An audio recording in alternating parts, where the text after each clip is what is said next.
신약성경 고린도전서 3장 19절에서 23절까지입니다. 18절부터 함께 읽겠습니다. 아무도 자신을 속이지 말라. 너희 중에 누구든지 이 세상에서 지혜 있는 줄로 생각하거든 어리석은 자가 되라. 그리하여야 지혜로운 자가 되리라. 이 세상 지혜는 하나님께 어리석은 것이니 기록된 바 하나님은 지혜 있는 자들로 하여금 자기 꾀에 빠지게 하시느니라 하였고, 또 주께서 지혜 있는 자들의 생각을 헛것으로 아신다 하셨느니라. 그런즉 누구든지 사람을 자랑하지 말라. 만물이 다 너희 것이니라. 바울이나 아볼로나 게바나 세계나 생명이나 사망이나 지금 것이나 장래 것이나 다 너희의 것이요 너희는 그리스도의 것이요 그리스도는 하나님의 것이니라. 아멘. 사람으로 자랑하지 말라라는 제목으로 말씀의 은혜를 나누고자 합니다. 그래서 주보에 있는 설교 제목을 좀 바꿨습니다. 사람으로 자랑하지 말라. 21절에 보면 그런즉 누구든지 사람을 자랑하지 말라 이렇게 되어 있습니다만, 사람을 이라고 번역한 것이 사람으로 또는 사람 안에서 이렇게 번역되는 말입니다. 그래서 27절의 말씀을 설교의 제목으로 삼았습니다. 오늘 우리가 설교하려고 하는 19절부터 23절까지 그 가운데 19절의 내용은 앞에 18절에서 밝힌 이 세상의 지혜, 그리고 하나님 나라 있는 저 세상, 그 세상이죠. 그래서 이 땅과 하늘의 그 지혜의 가치가, 하늘의 지혜가 초월적임으로 인해서 사실상 이 세상을 살아가는 동안은 마치 배타적이고 역설적인 것처럼 보입니다. 이거는 실제로 제가 신앙의 경험 속에서도 많은 그리스도인들이 이렇게 오해를 많이 하는 부분입니다. 이제 성경에서 나의 뜻과 다른 것을 하나님께서 하라고 하실 때 보통 그러면 이제 우리들이 어떻게 받아들이냐면 내 뜻이 아니라 내 뜻대로, 그래서 마치 내 뜻은 다 버리고 내 뜻만 따라라, 뭐 이런 의미로 받아들입니다. 이것은 바로 천상의 이 지혜, 그리고 천상의 가치가 이 지상의 가치를 초월하기 때문에 그렇게 보여요. 그게 이제 우리 삶에 적용을 하면 어린아이들이 마음대로 놀고 싶어 하고 뭐 이렇게 한 자리에 찐득하게 앉아서 무엇인가를 배우거나 이렇게 계속해서 훈련하고 하는 일을 힘들어하지 않습니까? 그럴 때 이제 어린아이는 이제 그만하고 자유롭게 뛰어놀고 싶단 말이에요. 그거는 기쁨을 위한 거지 않습니까? 근데 그때 선생님이나 부모님은 그렇게 하지 못하게 합니다. 그렇게 하지 못하게 하고 정한 것을 하도록 일시적으로 자유를 구속하고, 그리고 강제적으로 그것을 시키는 것처럼 느낍니다. 그러면 그게 선생님이 그 학생의 즐거움을 뺏고 다른 자신의 즐거움을 위해서 그렇게 하는 거 아니지요. 부모들이 자녀들에게 명령을 하고 어떤 것을 금할 때 그것은 부모 자신의 기쁨과 즐거움과 영광을 위해 하는 것이 아니라 자녀를 위한 것이잖아요. 그런데 자녀의 입장에서는 지금 당장 느끼는, 그리고 자기가 알고 있는, 그리고 생각하는 것에 따라서는 부모가 또 선생님이 자기의 즐거움과 자유를 억압하는 것으로 느껴진다고요. 근데 그것은 뭡니까? 사실은 그렇게 제자와 자녀의 자유나 기쁨을 뺏으려는 게 아니라 사실은 뭡니까? 더 큰, 그리고 더 완전한 자유와 기쁨을 주기 위해서 잠깐 그것을 사실은 숙성시키는 거죠. 그래서 이 세상의 가치와 하늘의 가치가 부딪혔을 때 하늘의 가치를 추구하려고 할 때 우리는 마치 이 세상의 것을 희생하고 또 그것을 박탈당하는 것 같은 생각을 가진다고요. 이게 왜 그렇다? 하늘의 초월성 때문에 그래요. 그러니까 초월성이라는 것은 사실은 우리를 뛰어넘는 거기 때문에 그런 거 있지 않습니까? 지구를 이렇게 우리가 상상할 수 있잖아요. 지구를 이렇게 상상하면 우리는 전부 하늘을 향하여 서 있습니다만 사실은 딱 우주에서 지구를 바라볼 때 지구 반대편에 한 사람이 서 있으면 반대편에 있는 사람은 거꾸로 있거든요. 정반대거든요. 근데 지구를 중심으로 하고 있기 때문에 둘 다 하늘을 향하여 있는 것 같습니다만 사실 이 세상 자체가 어떻게 해요? 위를 향하고 아래를 향하게 되어 있다고요. 우주에서 바라보면. 그래서 이게 역설이거든요. 근데 둘 다 위를 향한다고 생각하죠. 그러니까 영생과 하나님 나라를 향하여 살아가는 사람도 자기가 더 잘 살려고 노력한다고 생각을 하고 반대로 지옥을 향하여 내려가는 사람도 자기가 잘 살고 있고 꼭 그렇게 하는 것이 선하다라고 착각을 한다 이 말이에요.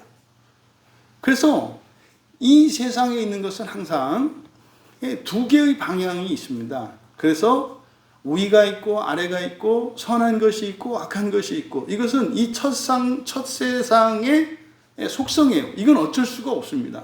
또 좋을 때도 있고 나쁠 때도 있어요. 기쁠 때도 있고 슬플 때도 있어요. 근데 성경은 우리에게 그걸 가르쳐 주거든요. 기쁠 때 무엇을 준비해라? 슬플 때를 준비하라고 하고요. 슬플 때 무엇을 소망하라 그래요? 기쁠 때를 소망하라고 한단 말이에요. 이게 이 세상을 살아가는 지혜입니다. 이 세상은 영원한 거 없거든요. 근데 말입니다. 하나님 나라는 완전하고 영원하고 아름답고 선한 나라입니다. 그래서 하늘의 가치는 절대적이고 완전하고 영원하고 무한해요. 그래서 그 가치는 이 세상에서 바라볼 때는 어떤 때는 좋은 것 같고 어떤 때는 정반대인 것 같이 여겨지는 것이다. 그래서 하나님의 말씀이 때로는 기쁘고 감사하여 순종할 수 있게 하기도 하지만 때로는 그것이 어떻게 해요? 우리의 뜻과 우리의 자유와 우리의 즐거움에 반하는 것으로 여겨지기도 한다. 근데 그건 우리가 느끼는 것 뿐이지 이러한 사실은 배타적으로 느껴지는 이런 일은 그것은 무엇 때문에 그렇다? 하늘 가치의 초월성 때문에 그런 거다. 그러니까 초월성은 우리가 이해할 수 없고 파악할 수 없는 것이기 때문에 그렇다 이 말이에요. 그래서 우리가 하나님의 말씀을 따라가는 것은 우리의 힘과 능력으로 또 우리의 인격으로는 도저히 갈 수 없는 그리고 얻을 수 없는 것을 얻기 위해서 그렇게 가는 겁니다. 그래서 하나님 말씀을 믿고 순종한 사람들은 사실은 뭡니까? 초월을 위해서 그렇게 하는 거예요. 초월을 위해서. 그런데 바꿔 말하면 초월을 바라지 않는 사람들은 하나님의 말씀을 끝까지 믿고 따라갈 수가 없어요. 그 초월의 결국이 뭡니까? 사실은 부활이거든요. 그래서 우리가 부활의 소망을 잃어버리는 순간 우리의 신앙이 그냥 허공에 떠버립니다.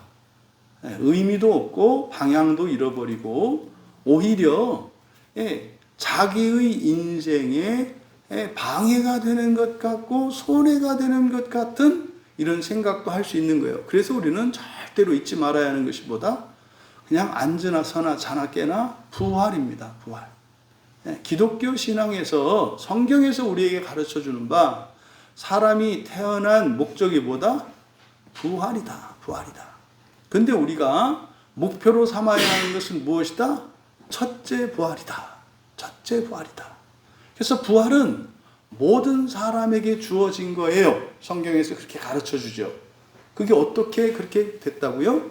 예수님의 십자가의 대속의 죽음으로 말미암아 예수님이 이 땅에 오시기 이전의 모든 사람들까지도 부활할 수 있게 된 겁니다. 그래서 태어나는 사람들의 목표는 부활이고, 그 부활은 하나님의 계획과 하나님의 능력과 하나님의 자비하심으로 완성이 된 거예요.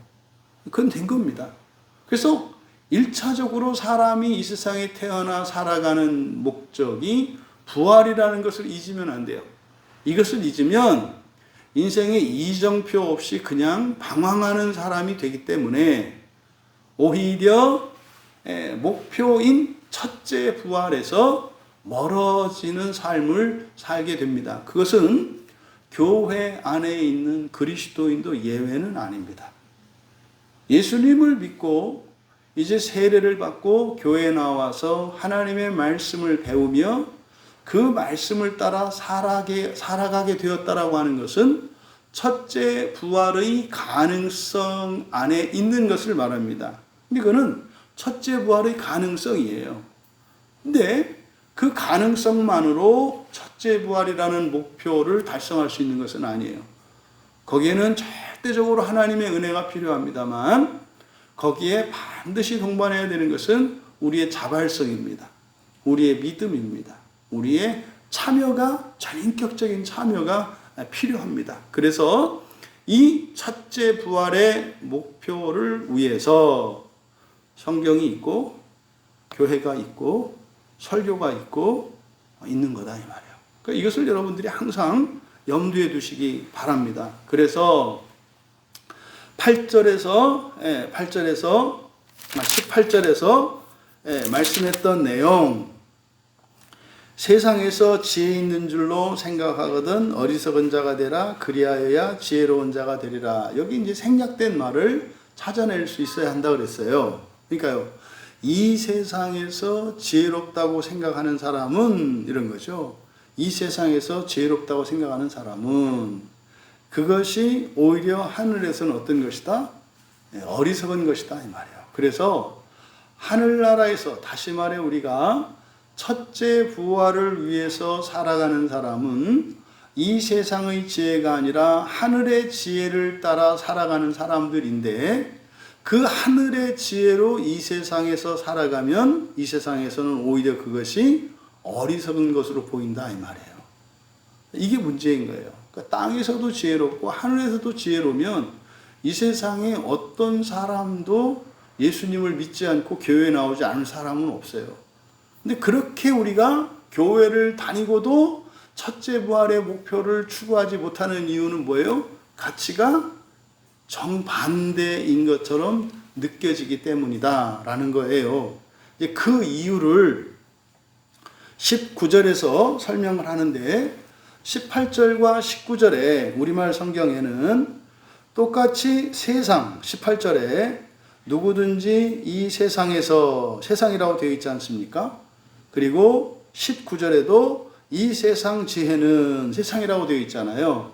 그러니까 18절과 19절에서 의미는 세상이라는 의미 맞습니다. 그런데 18절에 세상이라고 번역된 요 원문의 헬라어 단어는 아이온입니다. 아이온. 아이온은 뭐라 그랬죠? 시대라 그랬어요. 시대. 그러니까 아이온은 시간입니다. 시간. 그런데요, 특정한 기간을 일컫는 말이 아이온이에요. 그러니까 시간의 한 단위죠. 아이온이. 그런데 19절에서 세상은 코스모스입니다. 코스모스는 공간입니다. 공간. 그래서 역사는 시간과 공간 안에서 일어난 사건들의 기록이죠. 그래서 지금 18절과 19절은 18절에서는 시간으로, 그래서 정확하게 직역을 한다면 18절은 이 시대라고 번역을 해야 되는 거예요. 이 시대. 그리고 19절에서 이 세상, 이것은 이제 공간적 개념입니다. 하지만 의미는 같은 거예요. 시간이나 공간은 함께 갑니다. 시간과 공간은 떨어져 있지 않아요. 함께 가기 때문에, 그래서 그걸 세상이라고 부르든 또는 세대라고 부르든 시대라고 부르든 상관없습니다. 하지만 이렇게 구분한 것은 바로 시간과 공간을 구별함으로써 이 세상과 다시 말해 우리가 육체를 가지고 살아가는 이 첫창조 세계와 그리고 바로 사후에 우리가 살아가게 될 그 세상의 그 차이점을 시간과 공간으로 나누어서 말하는 거예요. 그래서 이 아이온을 가지고 말할 때는 이 시대 그리고 그 시대 뭐 이렇게 얘기를 합니다. 이 시대와 그 시대. 우리나라 역사에서 그 왕조에 따른 분류를 할 때 뭐 고조선, 삼국시대, 뭐 통일신라, 그다음에 고려, 그다음에 조선, 뭐 대한제국 이렇게 해서 이제 우리가 시대를 구분하지 않습니까? 그래서 여기서 이제 18절에서는 이 시대, 그래서 이거는 이제 육체를 가지고 살아가는 죽음을 기준으로 죽음 이전의 시간, 요거를 이 시대라고 했고, 그 다음을 그 시대, 사실은 이제 그 시대에는 낙원과 지옥이라고 하는 요 중간 상태와 그리고 이거는 뭡니까? 부활하여서 누리게 될 하나님 나라 요 개념들이 다 포함되어 있어요. 그러면 19절에서 이 세상 지혜는, 그러니까 이 세상 지혜라고 하는 것은 바로 첫 창조 세계에 속한 지혜죠. 그러니까 첫 창조 세계는 지금이에요. 지금 여기 우리가 사람으로 살아가는 세상에 또 그때의 그 지혜, 이게 이제 그 세상 지혜입니다. 이 지혜는 하나님께, 여기서 하나님께라고 했는데 하나님께라고 하는 것은 뭐 누구누구에게를 나타내는 게 아니라 여기는 파라라고 하는 전치사가 쓰이고 있어요. 그러니까 하나님 곁에 이러는 거죠. 하나님 곁에서. 그러면 지금 19절은 이 세상과 저 세상을 사람이 사는 이 세상과 하나님이 사는 그 세상 어디예요? 천국이고 하늘나라죠. 그래서 그 하늘나라를 하늘나라라고 하지 않고 뭐예요? 하나님 곁에서, 다시 말해 하나님과 함께 지내는 공간으로 소개하고 있는 거예요. 그럼 이 세상은 누구로 살아요? 우리가 사람으로 살고요. 그리고 저 세상, 그 시대는 뭘로 살아요? 신으로 산다는 것을 나타내기 위해서 이 세상 지혜가 하나님 곁에서는 어리석은 것이다, 어리석음이다 이 말이에요. 그러니까 왜냐하면 이 세상 지혜가 하나님 곁에서는 어리석음이기 때문이다. 여러분 보세요. 이 세상에서 그러니까 잘 살고자 하는 사람은 이 세상의 지혜를 따를 것이요, 또 그 시대, 또 하나님이 사시는 그 하나님 나라에서 잘 살기를 원하는 사람은 이 세상에서 볼 때는 어리석게 살겠네요. 이거를 기억하셔야 돼요. 이거를 기억하셔야 돼요. 지금 오늘날은 교회가 그냥 세상에 그냥 쓴물이 확 다 들어와 버려서 교회 안에도 땅의 지혜로 사람의 지혜로 아주 넘쳐납니다. 그러니까 교회 안에서조차 그 하늘나라, 그 하나님 나라의 영광과 그 즐거움을 위해서 모이는 것이 아니라 오히려 이 세상의 지혜를 구하기 위해서 모이는 교회가 되어버렸어요. 이게 우리가 부정할 수 없는 오늘의 현실입니다. 그러면요, 하나님 곁에서 지혜롭고자, 다시 말해서 저 하늘에서 복된 삶을 살고자 하는 사람은 이 세상을 살아갈 때 사람의 지혜의 관점에서 보면 어떻게 살아가는 사람이라고요? 어리석단 말이에요. 그냥 간단히 얘기해서 수요일 밤에 여러분들이 교회 나오는 게 사람들이 보기에는 어떻다고요? 어리석다 이 말이에요. 이 시간에 뭐 시간당 뭐 이렇게 주는 뭐 부업을 하든지, 아니면 쉬든지, 아니면 취미 활동을 하든지, 아니면 뭐 어떤 것들을 뭐 이런 취미 생활을 위한 어떤 강습이나 이런 걸 받든지, 아니면 친구들과 함께 즐겁게 말이죠, 맛있는 음식을 먹고 희희낙낙하며 담소를 나누든지, 그렇게 하는 것과 교회 나와서 예배 드리는 것 중에 예배를 드리기 위해 교회 나오는 것이 분명히 어리석게 보여요, 사람들에게. 그러니까요, 우리가 잘 사는 거예요. 어디에서? 하늘나라에서. 잊지 마셔라. 그래서 우리가 무엇을 판단할 때 자꾸 이 세상의 지혜를 따라가려고 하지 마라. 오히려 이 세상에는 어리석게 보일지라도 하나님의 지혜, 하늘의 지혜를 따라 살아갈 수 있는 우리가 되기를 바랍니다. 그런데 왜 그러냐? 왜 이 세상의 지혜가 하나님 곁에서는 어리석음이 되느냐? 그걸 이제 하반절에서 설명합니다. 왜냐하면 그러니까 뒤에 기록된 바는 바로 이 땅의 지혜와 하늘의 지혜가 정반대야. 이제 그 이유가 기록된 바, 이제 성경에 기록되어 있다는 거. 이건 이제 구약의 인용이거든요.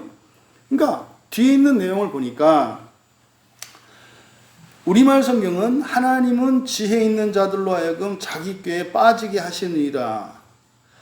여러분, 지금 이대로 하면 하나님 좀 이상한 하나님 아니세요? 네?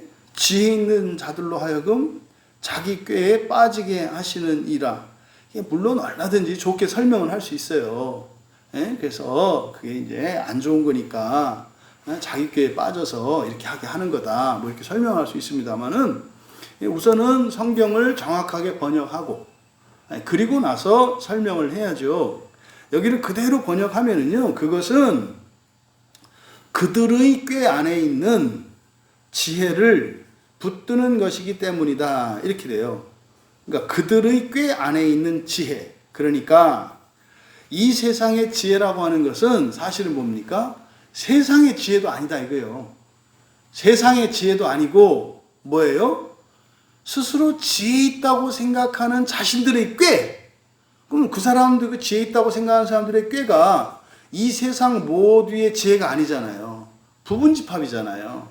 그러니까 그 안에 있는 지혜라는 거예요. 그러니까 사람들이 지혜롭다고 생각하는 것도 사실은 말입니다. 이 세상의 완전한 지혜도 아니고 전체의 지혜도 아니고 부분적이고 사실은 뭐 중간도 못 가는 거일 수도 있어요. 그러니까 그 안에 있는 것을 죄고, 이게 뭡니까? 자기 절대정신이죠. 자기 절대정신. 저는 이번 그 대통령 선거 그 개표 방송 보고 우리가 삼국시대인 줄 알았어요. 그 고구려, 신라, 백제 이렇게 딱 나뉘어 있던데요. 이제 그 통일신라가 오겠구나. 근데 역사 속에서 통일신라는 중국하고 신라가 손잡아가지고 나당연합군 해서 했는데 결말이 별로 안 좋았거든요. 그래서 후삼국시대 막 생기고 그랬거든요. 여러분, 정말 우리들이 생각하는 지혜라고 하는 것은 사실은 무엇에 불과하다는 거예요? 자기들의 꾀에 불과하다고 말하는 거예요. 자기들의 꾀에 불과하기 때문에 이 세상에 사실은 이 세상에 가장 지혜로운 것도 사실은 하나님 나라에 가면은 어리석은 건데, 그러면 이 세상의 최고의 지혜도 아닌 그냥 몇몇 사람들의 꾀에 불과한 그것이 하나님 나라에 가면 어떤 것이 되겠는가를 19절에서 설명하는 겁니다. 그러니까요, 어쨌든 19절에서 밝히는 것은 이 세상에 있는 지혜는 그것이 정말 최고의 이 세상의 지혜라 할지라도 그것은 하늘나라에 가면 어리석은 것, 그러니까 하늘나라에서 가장 작은 것보다 못하다는 거예요. 그런데 그 이유가 뭐라고요? 사실은 이 세상 사람들이 가지는 지혜라고 하는 것이 뭐다? 각자 자기의 절대정신에 불과하기 때문이다라고 말하는 거예요. 이 세상은 말입니다, 이렇게 너와 나로 나뉘어 있어요. 그래서 한 가지 사실도 사람의 관점에 따라서, 경험에 따라서, 형편에 따라서 여러 가지 다른 의미를 가져요. 이 세상의 것은. 근데 하나님 것은요, 모든 걸 합한 거거든요. 그러니까 당연히 어리석은 것일 수밖에 없다는 거죠. 이 하반절에 있는 이제 우리말 성경으로 이렇게 번역이 되어 있는 이것을, 그것은 그들의 꾀 안에 있는 지혜를 붙드는 것이다, 이렇게 이제 번역을 했지 않습니까? 이제 이것이 이제 보통 어디에서 그러면 인용한 걸까? 왜냐하면 기록된 바 그랬기 때문에 그럼 구약의 어딘가에 있어야 되거든요. 근데 이거를 사실 찾아내기가 어려운 거예요. 이 말씀이. 그래서 이제 헬라어로 번역한 구약 성경, 이걸 70인역이라고 한다 그랬어요. 그래서 이제 70인역을 가지고 이 본문과 관련된 구약 성경이 뭘까? 이제 그걸 찾아보니까 사실은 우리 개신교에서는 성경으로 인정하지 않는 구약 성경들이 있어요. 그걸 이제 외경이라고 하거든요. 그러니까 이제 로마 캐톨릭하고 동방교회에서는 그를 정경으로, 그러니까 성경으로 인정하는 구약 성경인데, 그때 당시에는 그게 이제 사본이 발견되지 않아서 정확하게 이것을 성경이라고 하기는 어렵다. 왜? 사본이 발견되지 않아서. 그래서 인정하지 않는, 개신교에서는 종교개혁 당시에 그러니까 정경, 정식 정통 성경으로 인정하지 않았던 책들이, 구약 성경들이 있어요. 그거를 외경이라고 하는데, 그 중에 이제 여러 가지 지혜서들이 있는데 실학서라는 게 있습니다. 실학서. 그래서 이 실학서는 뭐냐면 인간의 이런 도덕, 윤리, 그리고 지혜를 이야기하는데, 세상의 이런 도덕과 지혜는 다 하나님으로부터 왔다는 거예요.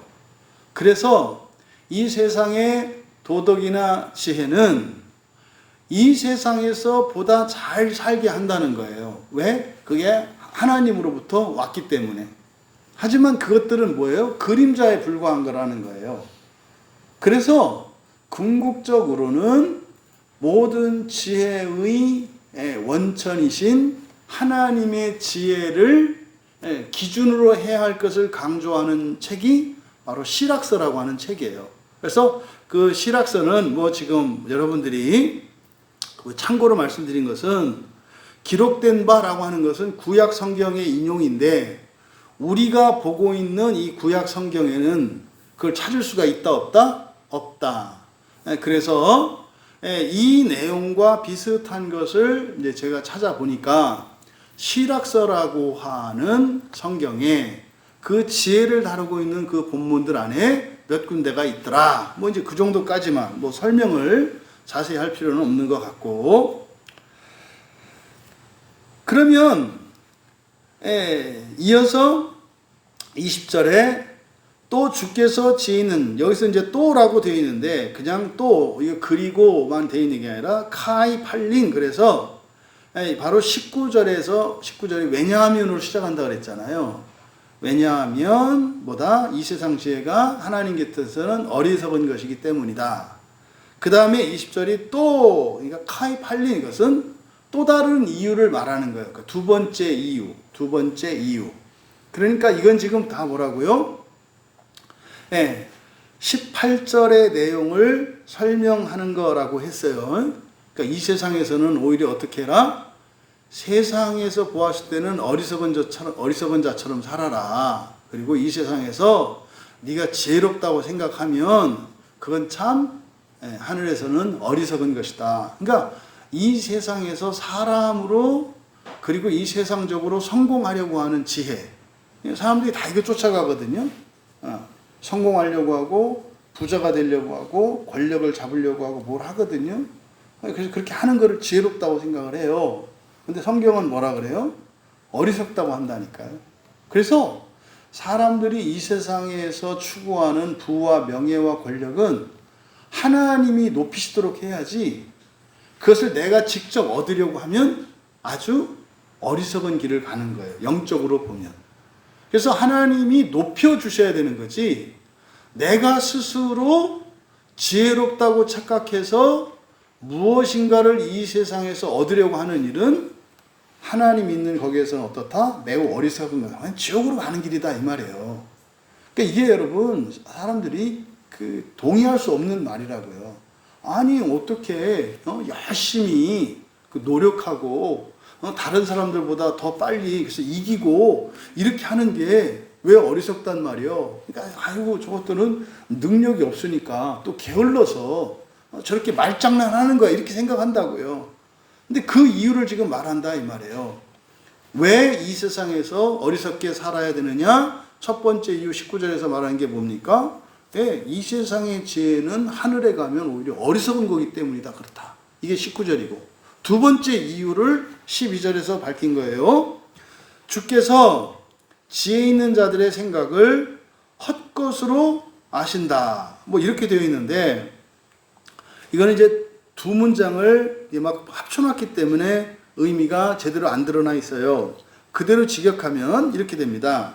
그리고 또한, 그러니까 또 다른 이유예요. 그리고 또한 주께서 그 지혜자들의 생각을 아시고 그것들은 가치 없는 것이기 때문이다. 그러니까요. 그러니까 하나님은 모른다 이런 생각하지 말라 이 말. 다 알고 계시다 이 말이에요. 알고 계시다고. 그런데 그들이 가지고 있는 그 생각들, 그 지혜 있는 자들의 그 생각들, 그거는 어떤 거다? 헛것이다. 헛것이라고 하는 게 가치 없는 거다. 이런 뜻이에요. 그러면 여기 고린도전서 3장 20절은 구약의 시편 94편 11절의 인용입니다. 그러니까 시편 94편 11절은 여호와께서는 사람의 생각이 허무함을 아시느니라 이렇게 되어 있어요. 그러니까 딱 요 문장을 인용한 거예요. 20절은. 그러니까 19절의 인용은 우리가 보는 이 구약 성경에는 없다. 시락서라고 하는 성경에는 외경에는 있다. 어쨌든 두 번째 이유로 제시된 20절에 인용된 본문이 시편 94편 11절이에요. 그러니까 사람의 생각이 허무하다. 하나님이 안다. 그러면 그게 답입니까? 아닙니까? 답이에요. 답이라고. 그런데요. 우리가 그것을 믿음으로 받아들여야 되는데 이해 못하면 그것을 뭐라 그래요? 아니라고 한다고요. 동의하지 않는다고요. 서두에 말씀드렸습니다만 여러분 인생을요 가장 잘 사는 방법 목표를 설정하는 거거든요. 그러니까요 목표를 최고의 목표를 설정하면 그리고 그것을 향해서 살면 최고로 잘 사는 거예요. 왜? 거기에는 하나님이 도우시겠다고 하는 보증이 있어요. 이렇게 성령님이 그걸 위해서 오셨다 그랬잖아요.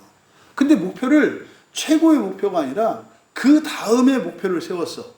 그럼 이 사람은 최고의 인생을 살 수가 없어요. 그래서 목표가 가장 중요해요. 목표가. 근데 지금 어떻다? 1500년 교회에서 첫째 부활의 목표를 지워버렸어요. 그러니까 최고의 목표는 삼지 못하게 만들었어요. 그러니까 이거는 저는 마귀의 열심이라고밖에 이해할 수가 없어요. 그러면 그 마귀의 열심이 누구를 통해서 사람들에게 이렇게 작용을 해요? 지도자들이에요. 지도자들.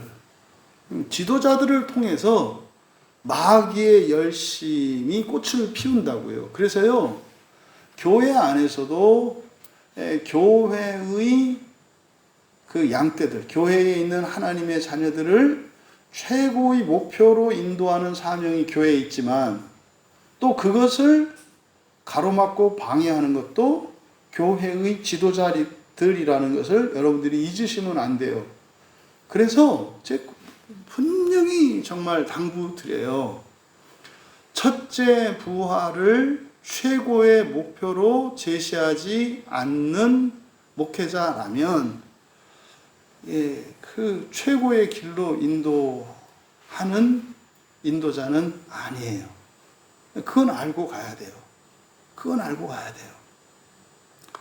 어쨌든 20절에서 여호와 하나님이 아신대요. 그럼 여호와 하나님이 아시는 게 진리예요. 그게 진리예요. 그러니까 20절의 이 말씀을 통해서 우리가 이 세상에서 지혜 있다고 인정받고 스스로 지혜 있다고 생각하는 사람들의 그 생각을 여러분들이 가치 있다고 여기지 말하는 거예요.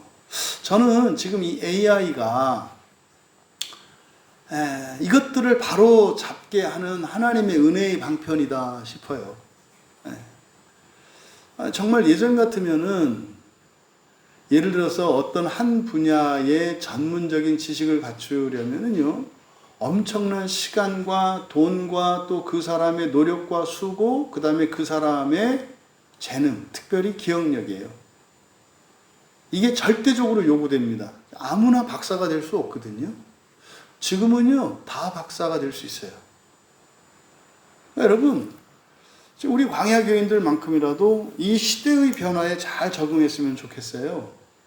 지금은 말입니다. 여러분이 어떤 분야의 전문가도 될 수 있어요. 몰랐어도 상관없어요. 여러분이 그렇게 똑똑하지 않아도 되고 기억력이 좋지 않아도 되고 상관없어요. 또 여러분은요, 작곡가도 될 수 있고요. 소설가도, 모든 걸 다 할 수 있어요. 지금은.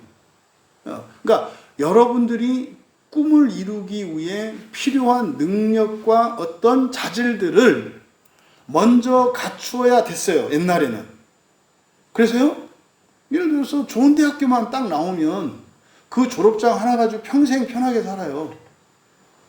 심지어 뭐 의사나 또 뭐 이렇게 판사나 변호사나 뭐 공인회계사 이런 자격증 하나만 있으면 어떻게 해야 돼요? 그냥 그거 가지고 평생 우려먹으면서 살 수가 있어요. 그러니까 옛날에 지금까지 우리가 살아왔던 방식은 뭐예요? 어떤 자격이나 조건을 갖추면 그거에 의해서 자기의 인생이 거의 결정되거든요. 그래서 사실은 눈에 보이지 않는 이런 신분이 있었다고요. 근데 지금 AI로 인해서 이게 싹 없어졌어요.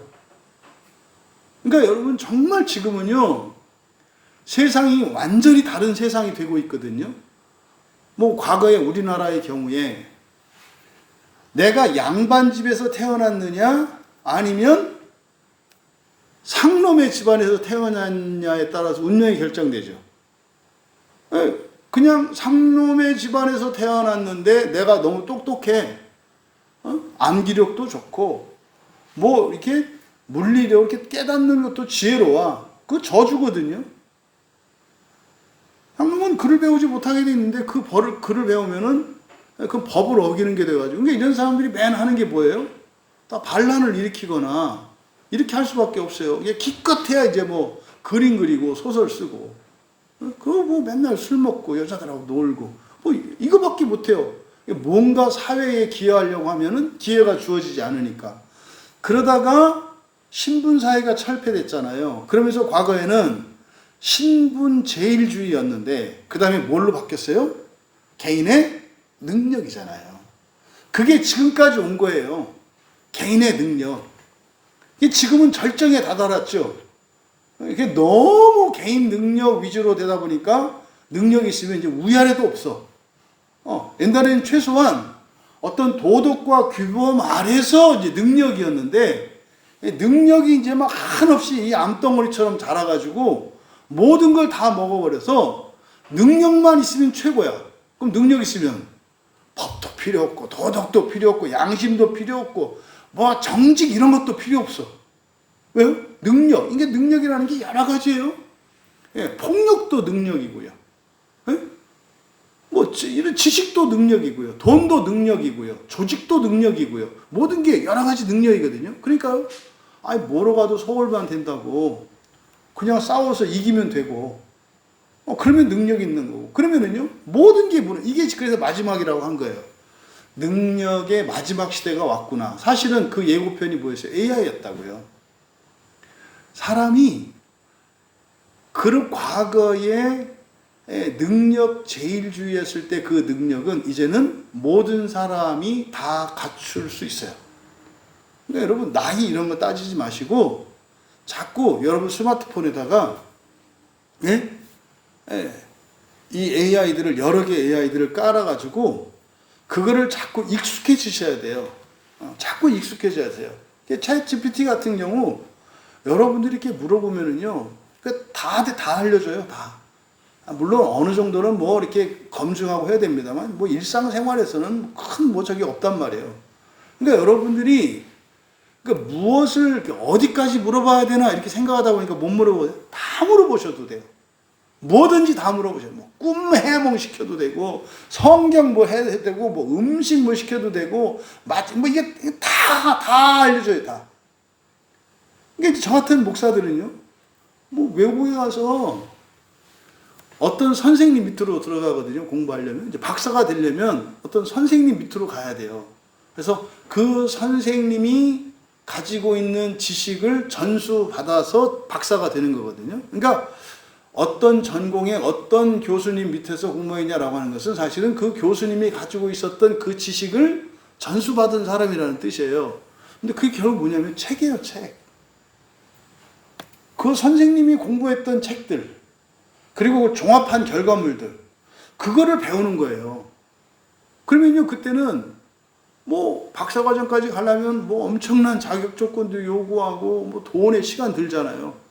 지금은요, 그냥 이 AI를 활용하면 그 지식과 결과물들을 그냥 이렇게 얻을 수가 있어요.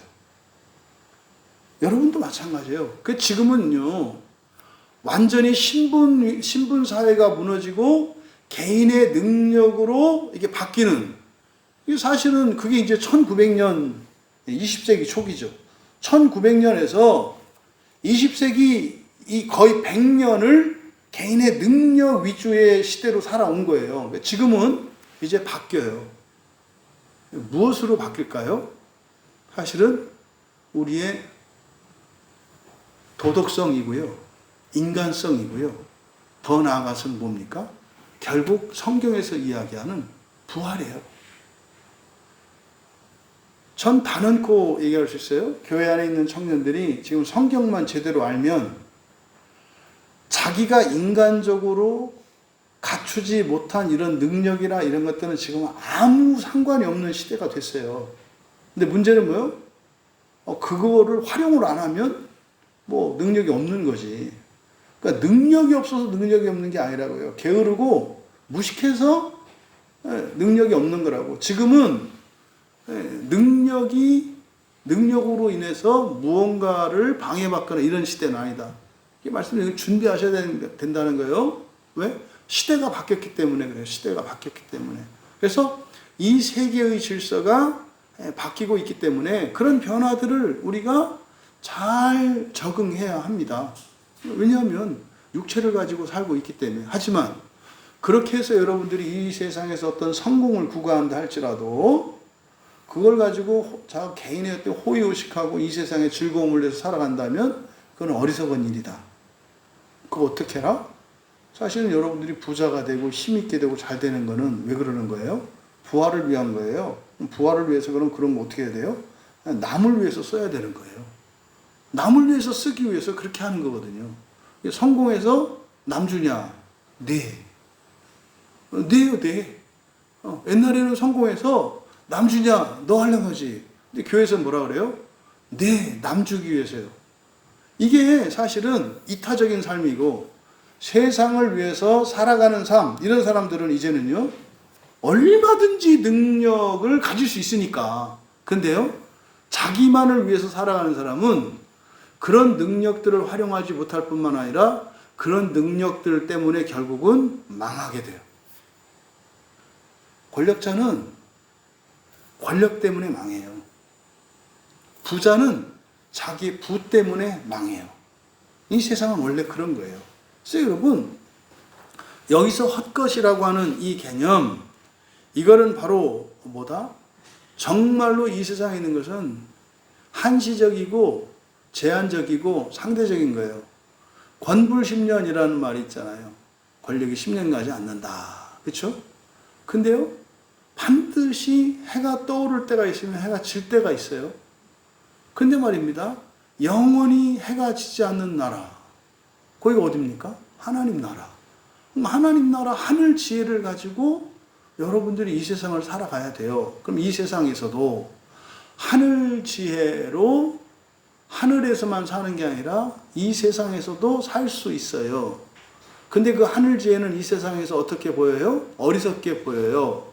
근데 어리석게 보이는 그 하늘 지혜가 왜 이 세상에서도 실효성이 있느냐?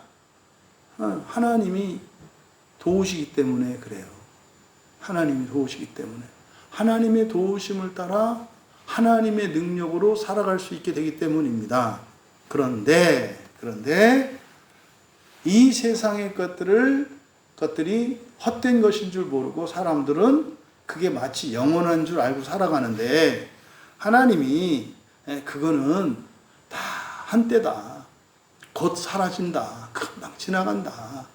영광이 있으면 수치가 있는 것이고 올라가면 내려가는 것이다.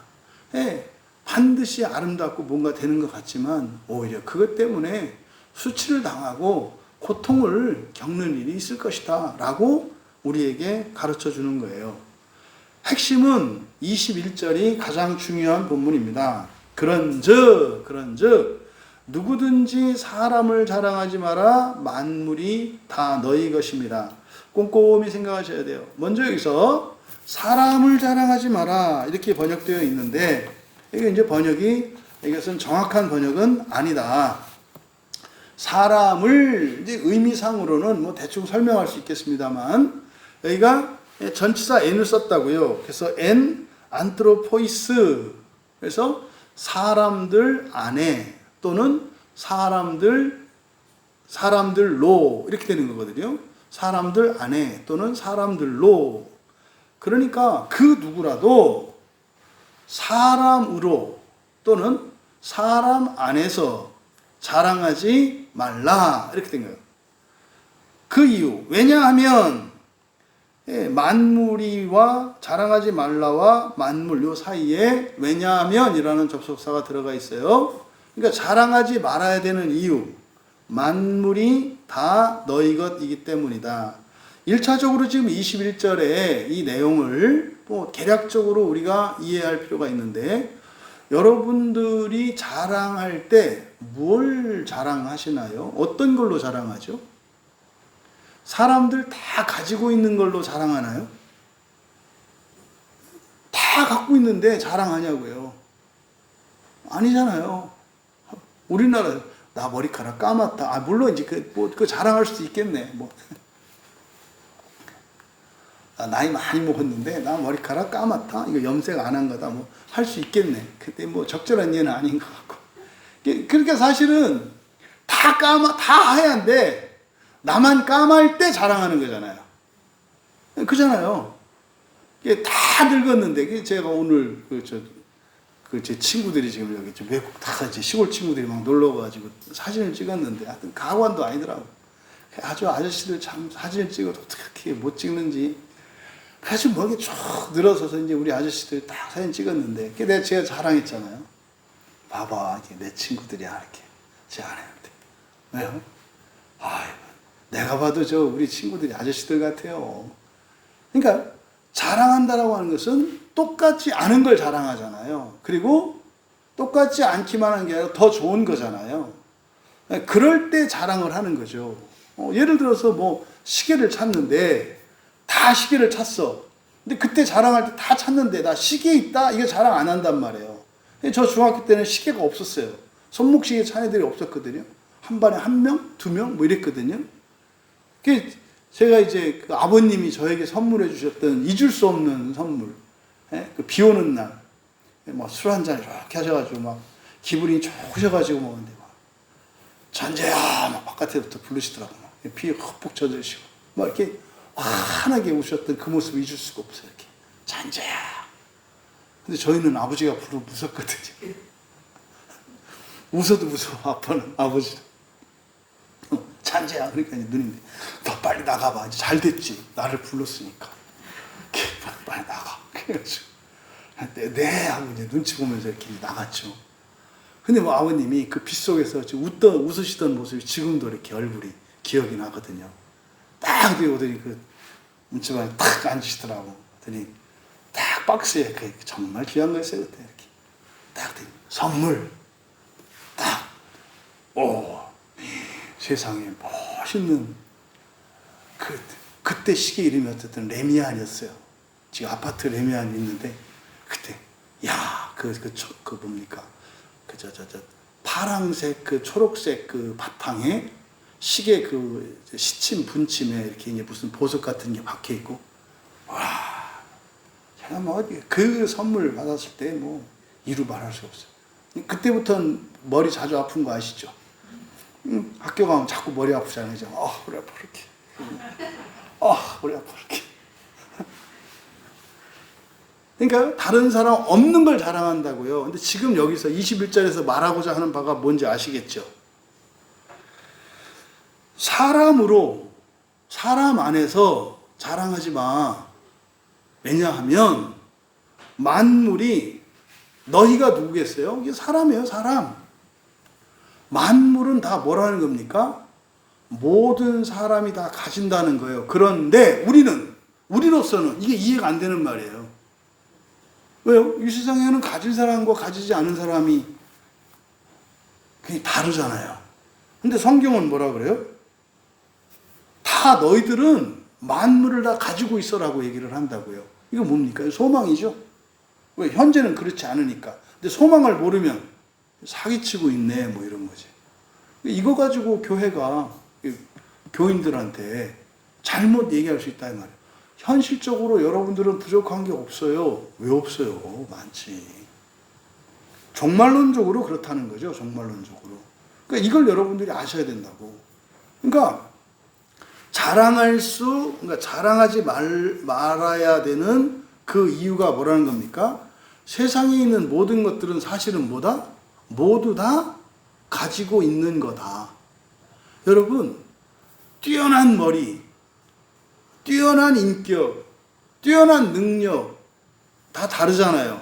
왜요? 우리가 죄 가운데 있기 때문에, 육체 가운데 있기 때문에. 그래서 개인의 능력이나 기질이나 또 환경에 따라서 다 다르잖아요.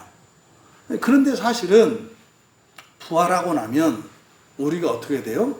그 모든 것들은 똑같이 다 가신단 말이에요.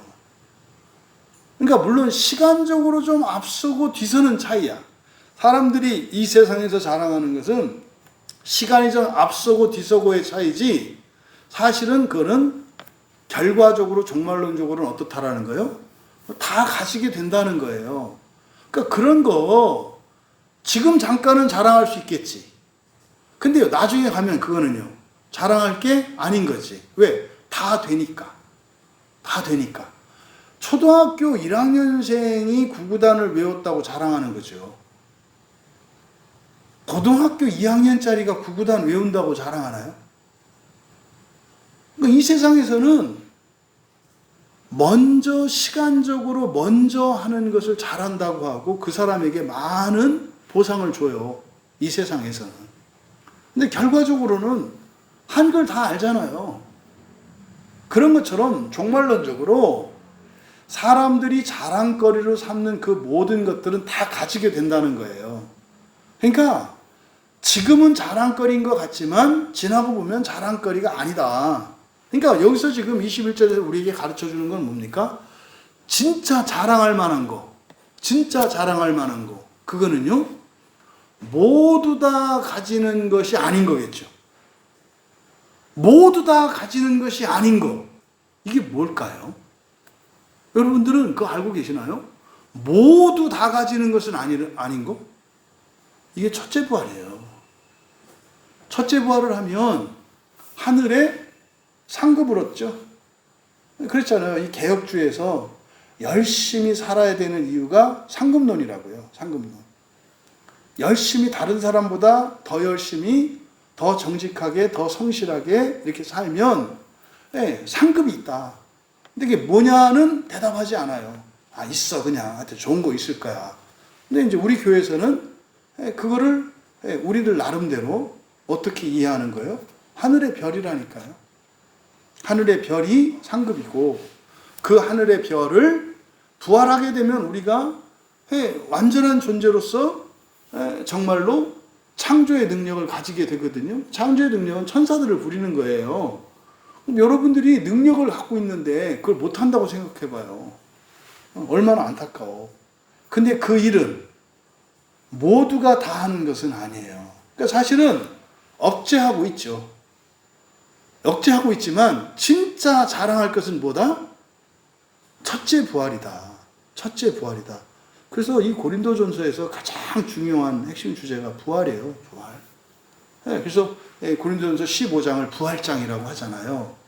지금 고린도 교회가 이 난리를 치고 하는 게 사실은 뭐 때문에 그렇다는 거예요? 잘못된 목표 설정 때문에. 잘못된 목표 설정 때문에 교회 안에서 어느 정도가 이루어지고 나니까 싸우는 일이 일어났어. 왜? 최고의 목표면 이 세상 살아가는 동안은 안 이루어져요. 부활은 이 세상 살아가는 동안 이루어지는 게 아니에요. 근데요, 부자가 되고요, 권력을 차지하고요, 인기를 누리고 명예를 누리고, 이거는 이 세상에서 어느 정도는 누릴 수가 있어요. 근데 그걸 누리게 되면은 말입니다, 더 이상 나을 게 없잖아요. 그럼 여기서 크고 작은 거 갖고 싸운다니까요. 그럼 교회 안에서도 뭐예요? 서열이 매겨지고 위계질서가 매지고 크고 작은 게 있고 잘나고 못난 게 있다 이 말이에요. 근데요, 최고의 목표인 부활을 목표로 삼으면 이 세상 어느 누구도 그것을 다 이루었다 할 수 있는 사람은 없죠. 그러니까 전부 다 어떤 상태예요? 불완전하고 미완성인 상태이기 때문에 똑같이 하나님 앞에 죄인이요, 똑같이 하나님의 은혜가 필요한 사람들인 거예요. 그래서요, 동병상련을 겪는 거예요. 똑같이. 그러니까 무엇을 가졌다고 해서 그런 걸 자랑하지 않아. 근데요, 지금 고린도 교회는 자랑하는 일들이 일어났었다고. 지금 우리 한국 교회도 예외는 아니죠. 왜 그래요? 부활을 목표로 삼지 않으면 이렇게 고린도 교회처럼 되는 거예요. 사실은 이 고린도전서는 부활을 지금 설명하려고 하는 거거든요. 그러니까 지금 여기 21절에서 사람 안에서 또는 사람으로 자랑하지 마라. 왜냐하면 만물이 다 너희에게 속하는 게, 너희들에게 속하는 거야. 그러니까 만물이 다 너희 이런 거 다 갖는 거야. 너희들 누구나 다. 그러니까 지금 시간적으로는 조금 빠르다 그래서 자랑거리가 같지만 그건 다 되는 거야. 다 되는 거. 뭐 이런 거잖아요. 그럼 이제 우리는 여기서 알 수 있다고요. 그럼 우리가 자랑할 건 뭐예요? 아무나 다, 누구라도 다 가지는 것이 아닌 거. 그게 뭡니까? 부활은 사실은 자랑할 게 아니에요. 부활은 자랑할 게 아니에요. 왜요? 부활은 다 하거든요. 다 한다고. 근데 보세요. 오늘날 교회에서 사람들이 뭐 자랑하나? 예수를 믿고 천국 갑니다. 이게 부활 얘기하는 거거든요. 그건 자랑할 게 아니에요. 그거는 감사할 일이지. 그렇게 할 수 있게 해주신 그리스도께 감사할 일이지. 그러니까 우리가 자랑할 것은 그리스도예요. 부활을 주신 그리스도를 자랑해야지. 부활이 아니라. 그러니까 사실은 그 그리스도를 자랑함으로써 우리에게 목표가 생겨. 그건 뭐야? 모두 다 가지는 것은 아니야. 그게 뭐예요? 첫째 부활이라니까요. 그래서 22절에 보면 바울이나 아볼로나 게바나, 이게 누굽니까? 이때 당시에 최고로 뛰어난 사람들이죠. 바울 사도고요. 아볼로, 게바는 베드로지 않습니까? 근데 베드로라고 하지 않고 게바라고 나타날 때 뭐다? 인간 베드로를 말하는 거예요. 사도로서, 다시 말해 하나님의 자녀로서의 사도로서의 베드로는 베드로고, 게바라고 할 때는 이걸 뭘 나타내요? 이 세속성과 육체성을 나타낸다고요. 제가 목사일 때와 김찬재일 때는 다르다 이 말이에요. 하나님의 자녀일 때와 제가 경주 김가의 대사공파의 뭐 27대 이건 또 다르다 이 말이에요. 그러니까 지금 여기 바울, 아볼로, 게바 이거는 사도들이고, 또 아볼로 같은 경우에는 사도는 아니었지만 복음을 전하는 자로서 뛰어난 천재예요. 수재. 사람들이 막 존경하는, 그리고 타의 추종을 불허하는 지식과 지혜가 넘치는 사람이거든요. 그러니까 이거는 세상에서 신분이나 지위나 또 개인의 능력에 있어서 뛰어난 자들을 나타내요. 또 세계나 생명, 여기서 세상이나 세계라고 되어 있는데, 세계 뭐 이게 이제 뭐 코스모스입니다. 세상이나 생명, 생명은 여기서 조회거든요. 조회는 바로 뭡니까? 육체의 목숨인 푸시계와 상반되는 하나님의 생명을 나타내. 사실은 이 조회는 뭐예요? 부활을 의미하는 거라고요. 부활. 그러니까 이 세상과 그리고 생명, 부활이죠. 그 다음에 사망. 사망은 뭡니까? 우리가 하나님의 생명을 가지고 있지만 우리 또 육신은 육체를 가지고 있잖아요. 그러니까 하나님 예수님이 오셨을 때 죽지 않고 즉시 부활할 사람도 있겠습니다만, 예? 하지만 일반적으로는 죽는다고 봐야죠. 왜? 언제인지 모르니까. 그래서 육체가 죽는 것, 그리고 생명, 우리가 부활하는 것, 이런 것들, 또 지금 것이나 장래 것이나, 여기서 지금 것이라고 하는 이것은 그대로 직역하면 서 있는 것이에요. 그러니까 지금 이 세상을 말해요. 이 세상에 있는 모든 것들, 서 있는 것들. 또 그 다음에 장래의 것, 장래의 것은 오고 있는 것들이에요. 오고 있는 하나님 나라에 속해 있는 것들이죠. 모두 너희에게 속한 것이다. 보세요. 앞서서 뭐라 그랬어요? 부활은 모두가 다 누리는 거라니까요. 예수님으로 인해서. 그거는 그래서 자랑거리가 안 돼요. 왜? 모두 누리는 거니까. 그리고 실제로 부활에 관해서는 우리가 자랑할 게 아니라 그는 감사할 일이고, 부활을 주시는 그리스도를 자랑해야죠. 왜요? 그 그리스도를 믿느냐 안 믿느냐, 그리고 믿고 따르느냐 안 따르느냐, 여기에 뭐가 달려있어요? 첫째 부활이 달려있단 말이에요. 여기 첫째 부활이 달려있다고. 그래서 23절에 그런데 너희는 그리스도의 것이요 그런데 그리스도는 하나님의 것이니라. 바로 뭡니까? 우리가 자랑할 것은 뭐라는 거예요? 그리스도라는 거예요. 그리스도. 그리스도를 우리가 자랑한다는 것은 뭘 자랑하는 거예요? 첫째 부활을 자랑하는 거라고요. 아유, 그러면 예수 믿지 않는 사람도 이 다음에 부활하나요? 네. 네. 그러니까 또 뭐라 그래요? 또 이제 뭐 오직 예수에게만 구원이 있다 이렇게 했던 사람들은 그러니까 어떻게 부활이 완전한 구원이라고 하면 안 돼. 그래서 뭐라고 해요? 부활하고 난 뒤에 심판을 받고 영원한 지옥에 던진다고. 이게 천하의 죽일 놈들이 만들어내는 거짓말이에요. 부활하고 나서 뭐 백보자에서 심판을 받고 영원한 지옥에 던져진다. 이게 부활이 뭔지 모르기 때문에 그게 말이 되는 줄 안다고요. 부활한 상태에서 뭐 불구덩이에 들어간다고 그래서 그 부활체는 불구덩이에 해를 입지 않아요. 극강의 얼음에 해를 입지 않아요. 그런 게 아니라니까요. 그러니까 지금 진짜 이 교회가 이렇게 어수선하고 난장판이 되어진 때에 아마 그런 생각이 들어요. 요즘 보면서. 우리가 이 지옥에 대한 그 영원한 지옥이 성경의 가르침이 아니라고 하는 이 책을 어쨌든 우리가 이렇게 발견해서 그걸 또 뭐 사실은 뭐 이 책이 있기 전에 우리는 이미 그런 얘기를 하고 있었잖아요.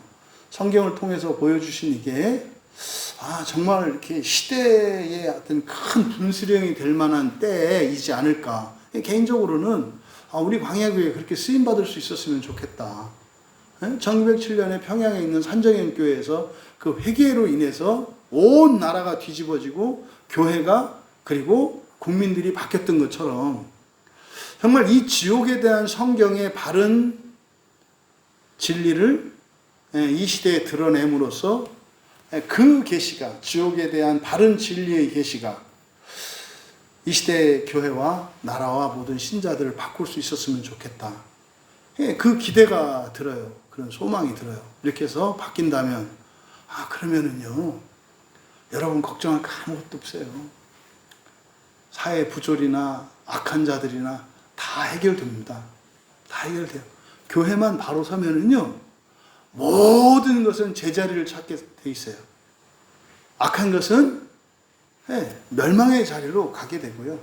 선한 것은 영광의 자리로 가게 돼 있고요. 그 질서가 바로 서게 됩니다. 그래서 오히려 불확실한 것이 우리에게는 확실하다고 그랬잖아요. 그래서 이 혼란과 무질서가 오히려 하나님이 이루실 것이기 때문에 확실한 소망을 가지게 되고, 그 시발점, 그 계기가 되는 것이 바로 이 지옥에 관한 성경의 진리를 바르게 드러냄으로써 시작이 되었으면 좋겠다. 거기에 다 함께 참여할 수 있는 우리 모두가 되기를 바랍니다. 여러분, 사람으로 자랑하지 말라고 한 이 말씀을 통해서 사람으로 여러분들이 두려워하거나 사람으로 인해서 열등감을 느끼고 수치스러워하거나 사람으로 여러분들이 외롭거나 미워하지 마세요. 그러지 마세요. 하나님으로 그리스도로 자랑하시고 그리스도로 모든 이런 근본 감정들을 사랑으로 바꾸며 살아가실 수 있는 여러분 되길 바라요. 그러면은요, 이 나라 바뀝니다. 이 나라 바뀝니다. 이 시대도 바뀝니다. 18절과 19절에서 시간과 공간의 개념으로 이 세상을 설명했잖아요. 우리가 바뀌면 어떻게 돼요? 시간과 공간이 다 바뀌어요. 시간과 공간이 다 바뀌어요. 시간이 바뀐다는 것은 과거, 현재, 미래가 바뀌고요. 공간은요, 이것과 지구 반대편뿐만 아니라 우주 넘어 하늘까지도 바뀌는 거예요. 그것이 우리 그리스도인들이 교회에 나와서 예배를 드리는 이유이고 목적이고 영광인 것입니다. 사람으로 자랑하지 않고 사람으로 부끄러워하지 않으며 하나님으로 자랑하며 하나님으로 사랑할 수 있는 우리 모두 되시기를. 그래서 우리에게 이 나라와 민족과 우리나라의 교회 그리고 이 시대와 과거와 미래까지 소망의 빛이 더욱 밝아지기를 주님의 이름으로 축원합니다.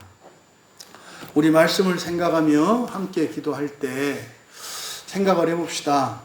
우리가 자랑스러워하는 것이 무엇인지 또 자랑하고 싶은 것이 무엇인지 혹시 그것이 이 땅과 사람에 속한 것은 아닌지 그리고 일시적이고 한시적인 그런 것은 아닌지 그래서 우리가 영원하고 무한하고 절대적이고 완전한 것을 자랑거리로 삼을 수 있도록 은혜를 구하고 여러분의 생각을 바꾸며 기도하시고 또 반대로 우리가 그렇게 사람으로 또 사람 안에 있는 것으로 사람 안에서 부끄러워하고 수치스러워하고 두려워하고 있다면 여러분 그것은 참으로 어리석은 일이고 헛것이라고 말씀하신 그 하나님의 말씀을 따라서 오히려 이럴 때에 사람들이 사람으로 걱정하고 사람으로 두려워하고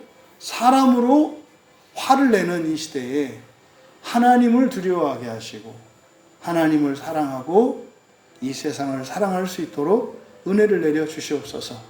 우리 함께 결단하며 함께 기도합니다.